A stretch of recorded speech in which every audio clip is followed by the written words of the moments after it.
everybody?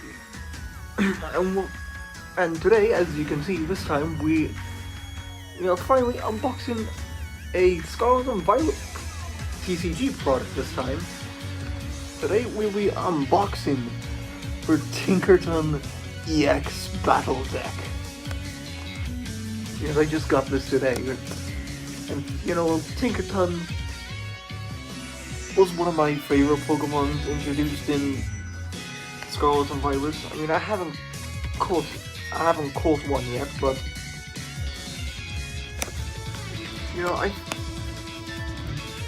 I am almost at that area where you can get a Tinkaton EX and to get a Tinkaton, and I can't wait because I just love the concept that it's a little pixie gremlin that collects like the parts of steel Pokemon to use them as its hammer and stuff, which plays into its playstyle with this card, as you can clearly see. Like 2 energy, Big Hammer does 30 plus damage. This attack does 30 damage for each card in your opponent's hand, which that's pretty good, especially for playing like a deck that gives them a lot of draw power and they draw a lot of cards and keep a lot of those cards in their hand. And for an extra psychic energy, you for Vexin Press, I think it's pronounced. This attack doesn't affect. This attack isn't affected by any effects on your Pokemon, so it will break through their defenses, basically. Which, yeah, interesting. I don't think there are many Pokemon cards that have stronger effects if you have more if your opponent has more cards in their hand. I don't think there are any like that. So this isn't EX Battle Deck as it says on there, which, if you remember the battle decks from the Sword and Shield era, yeah, this is pretty much the successor to that. So in these battle decks you get a ready-to-play 60-card deck, 3 reference cards for like rules and stuff, a rule booklet, a single-player playmat, a set of damage counters, a large metallic coin, I've got a bunch of those already, a deck box to keep your deck in, a strategy sheet, and a code for your online game, which, yeah, that's TCG Live, which we'll talk about another day. It's not very good.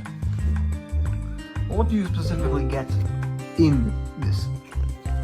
What do you specifically get in this deck specifically?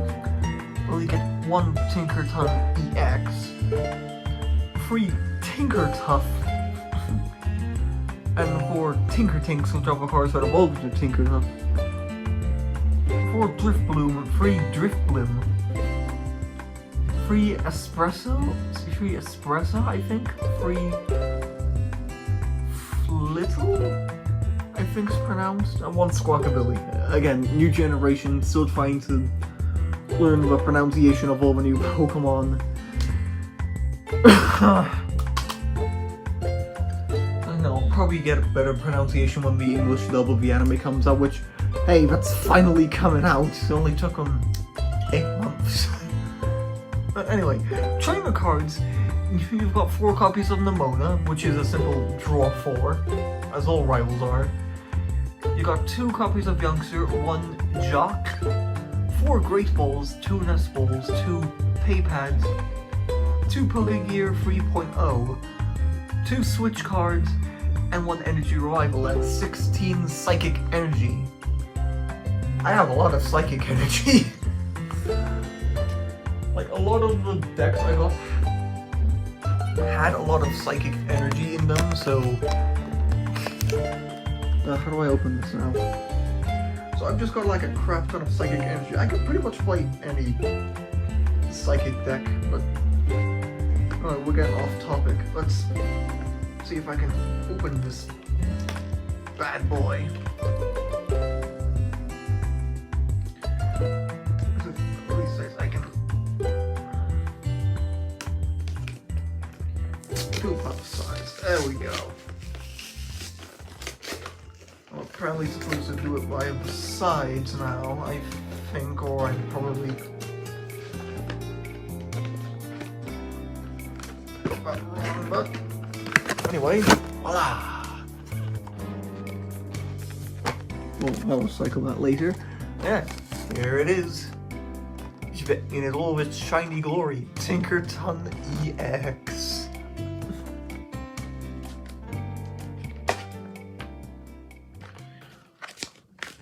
Open it up as everything falls out. Whoa!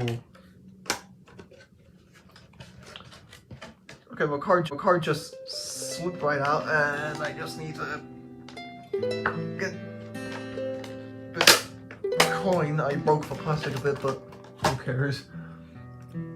Well, first off, the metallic coin with the new EX design, because I just can't resist bringing back this mechanic. Like, well, like the Scarlet and Violet EX is the fourth time, yeah, like this specific, like the specific EX card is the fourth iteration of the EX mechanic. And then of course this generation we got Terrestrial EX, which is the fifth iteration, so I really do love this mechanic, which is just make strong Pokemon, make them give up 2 prize cards. Yeah, I love the glitter on this. It's very... I'm trying to look at this. It's so cool. Anyway, let's get on with the rest of this. I got the code card here, which I learned my lesson from last time. I'm not going to show you.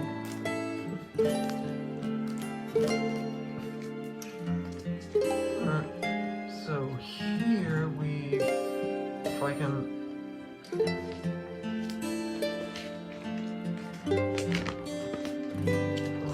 Yeah, this is just the reference sheet. Just in case you were interested in looking at that. Yeah, I'm trying to fold it back up again now, fuck. Okay, whatever, there we go, it's good enough.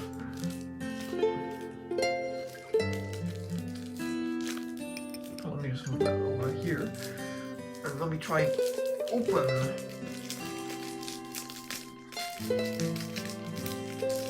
There we go. Now we have the reference cards. No special condition for poison. What is, oh no, that's upside down. Special condition for confusion. Sleep and paralysis. Yeah, man. A burn. A burn, baby, burn. Burn, baby, burn. Oh yeah, and we have another one all about like special conditions and how they can be cured and stuff. And yeah, turns phase stuff. Yeah, we got the booklet. Nice booklet with crystals and psychic energy, because this, I believe, was partnered with Chempao, that's his name. Where are our 2 trainer designs? God, I remember when I first got, what was it, Noivern? What was it, Noivern V Battle Deck? The layout was very similar to this, except, you know, this was Professor Magnolia. These 2 were the previous generation's trainers. You know, it's just an interesting mix, because this is going to be like the standard rulebook for this generation until Gen 10 comes out, whenever that does come out, but...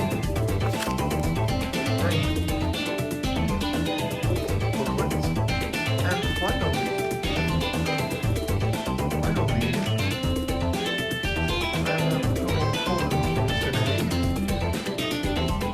we our playmat. Whole other thing to do, and doubles as a poster. Unfortunately, it's not a poster of the Pokemon themselves, it's just the logo, but you know, if you just want to bust this out and play Pokemon PCG on a whim with friends, anything like that, yeah, I guess that's fair. And we've got damage counters, I'll pop them out later and place them somewhere else. But of course, now we've come to what you've been waiting for. It's time for the deck itself.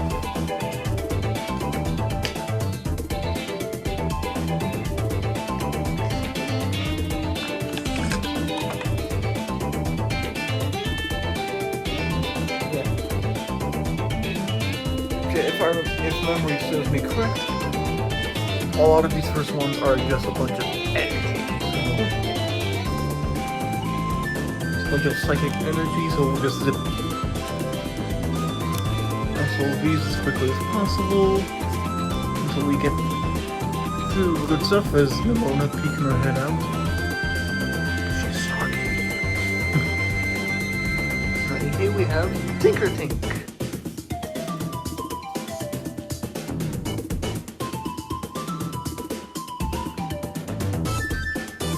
Yeah, like most 3-stage basic Pokemon, it's not much, it's kind of weak.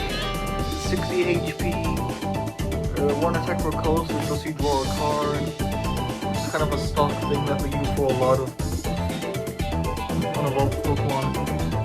Corkscrew Punch, 20 damage for 2 energy, that's kind of bad. There's being weak on purpose, and then there's being pathetically weak. And now we have Drift Bloom, that will take you to the underworld. It's 70 HP, a bit better. 2 energy for an attack that does 10 damage, that's not good at all. Like, don't bother. What's this? Balloon Blast. For 2 psychic energy, 30 times damage. This attack does 30 damage for each damage counter on this Pokemon. Okay, so it can... Okay, that can be very useful. That can be very useful, like a surprise attack or something. Where you like use a switching card to switch this card in with a ton of damage counters. Use that move and all of a sudden you've done a crap ton of damage to your opponent. Doubly so, literally, if they're weak to Psychic.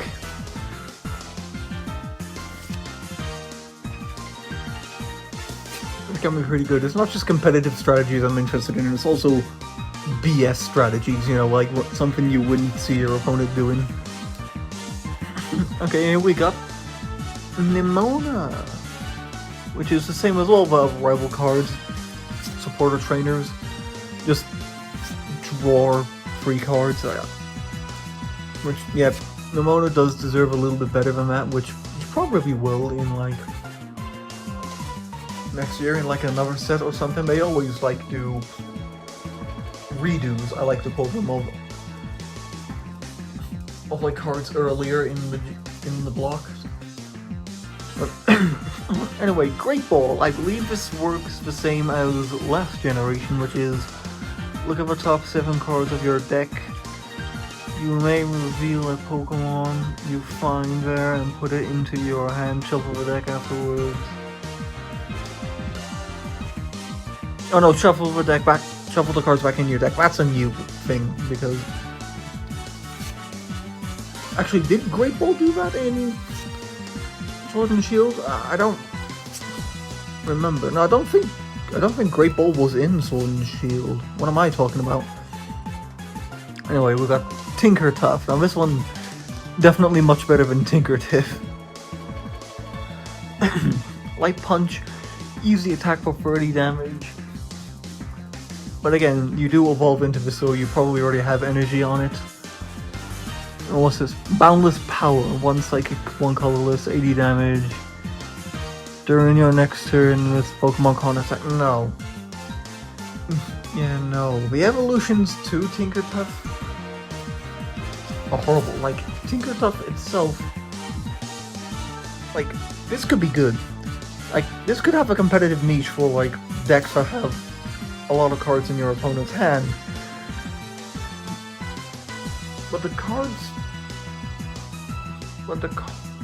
to evolve into it, like, not very good. I hope we do better. I think the Tinkaton line recently got, like, new cards in Paradox Rift, which is the latest set, but yeah. Anyway, Driftblim.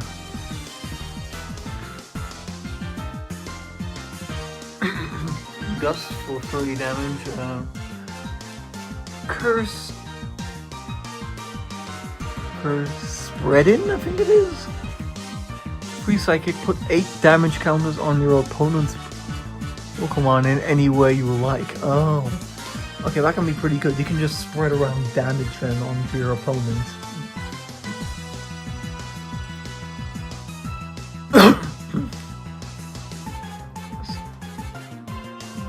So you can just target their most powerful Pokemon that just happens to be in their bench on that turn. You see, that has a legitimate niche in it. A lot of fully evolved Pokemon have a lot of interesting niches, but... Okay, here's one of the new Scarlet and Violet ones. Expressa. Let's see... During your opponent's next turn, the defending Pokemon can't retreat. And then we've got Psychic. This attack does 30 damage to each energy attack to your opponent's active Pokemon. You see, that can also be a great niche, especially if they... Well, I suppose not now, but... No, actually, that could be a great counter to the Gardevoir EX, which... Unless you slap on a crap ton of psychic energy from your discard pile. Yeah, that can be bonkers. I've seen games where they've like attached, what was it, 17 energy to one Pokemon. Which in terms of the TCG, that's ridiculous. Like, you mostly will only see like 5 or 6 energy at most, usually, on one Pokemon. Flittle, just not very good. Someone got 40 HP, jeez. That's not good.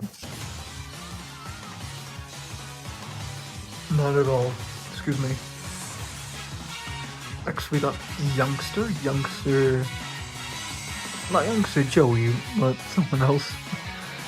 Shuffle your hand into your deck and draw 5 cards, so this could be a good reset if you have like a bad hand. Like a really bad hand. Or your hand is just undesirable at the point of the game, but Nest Ball, search your deck for a basic Pokemon, put it onto your bench, shuffle the deck afterwards, which... Yeah, I believe this was in Sword and Shield. I believe it was. Or was that Nest Ball? But either way, a great way to get a basic Pokemon out onto the bench, especially if you're looking to evolve into a certain Pokemon. Palpad! Shuffle up to 2 supporters from your discard pile into your deck, which is always welcomed, especially considering this is an item card, so you can just use it over and over again to constantly get the trainers you want into your hand or deck. Pokegear 3.0. Look at the top 7 cards of your deck. You may reveal a supporter card that you find there and put it into your hand. Shuffle the other cards back into your deck. Okay, that's a search. That's a search card that's actually fair and balanced. And some other search cards will let your opponent decide if you get to keep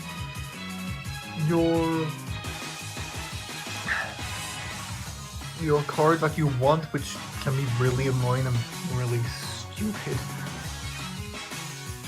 But whatever, right?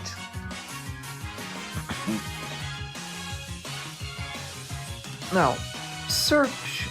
Oh, that's not. That's I cannot speak or read anymore. I have gone insane. Switch your active Pokemon with one of your bench Pokemon. This is a Pokemon staple, I think, all the way back since base sets.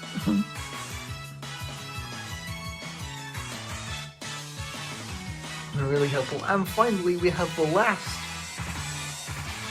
of these cards and the newest, well, one of the newest Pokemon on Scarlet and Violet, Squawkabilly. Call for Family, which is another stock move that a lot of Pokemon have, which allows you to search your deck for up to 2 basic Pokemon and put them onto your bench. Which, again, really useful, especially in the early game. Where you can pretty much just search for any Pokemon that you want. It can be a godsend. Fly. Flip a coin. If tails, this attack does nothing. If heads, your opponent's actually under that all damage. And effects done to it. Oh, okay, so it's like Fly, just like from the games. Oh, and we got Jock. Search your deck for up to 2 evolution Pokemon, reveal them from your hands from the deck afterwards, which, yeah, that's honestly just absolute must-have if you're playing evolution Pokemon, which the format is slowly shifting towards. Like, no more basic Gardevoirs, basically. All of your Pokemon can just be, all of the strongest cards need to be evolved into, and they've really, and I do mean really, have tried to balance it out a bit more. I mean, recently there was, like, the recent EX cards I saw from, like, Paradox Rift. Like, all of them have, like, powerful attacks, but they also have strong drawbacks as well to prevent them from being overpowerful, like the Roaring Moon, which has an insta-kill attack, but it also does 200 damage to itself. Energy Retrieval, again, usually a must-have in any deck. Lets you grab up to 2 basic energy from the discard pile into your hand. Yeah. Getting those can be absolutely essential. Now, I'm still bothered by the fact that they got rid of fairy types. Like, I know it's for balancing reasons and managing your resources and stuff like that, so we're not overwhelmed, but you know, you go through this trouble to introduce like a new type, and you just get a little bit like that. Like, that's really annoying. And then you stop like printing out like fairy energy, so really like finite fairy energy cards, which okay, there's probably like possibly millions of them, but so there's a realistic risk that the pool can run dry for fairy energy now. You know, I just want fairy types back. I love fairy types, so it's so cool. And you know, Tinkaton is like a fairy steel type, which is one of the best defensive types in the game. Which maybe we'll get another Tinkaton card that is steel type. You know, I know there's a new one in Paradox Rift, but I'm not sure how good that is. I think it might have been an EX card, but I'm not sure. But anyway, that was the unboxing of Tinkaton EX, and I hope you enjoyed the video, and I'll see you in the next one.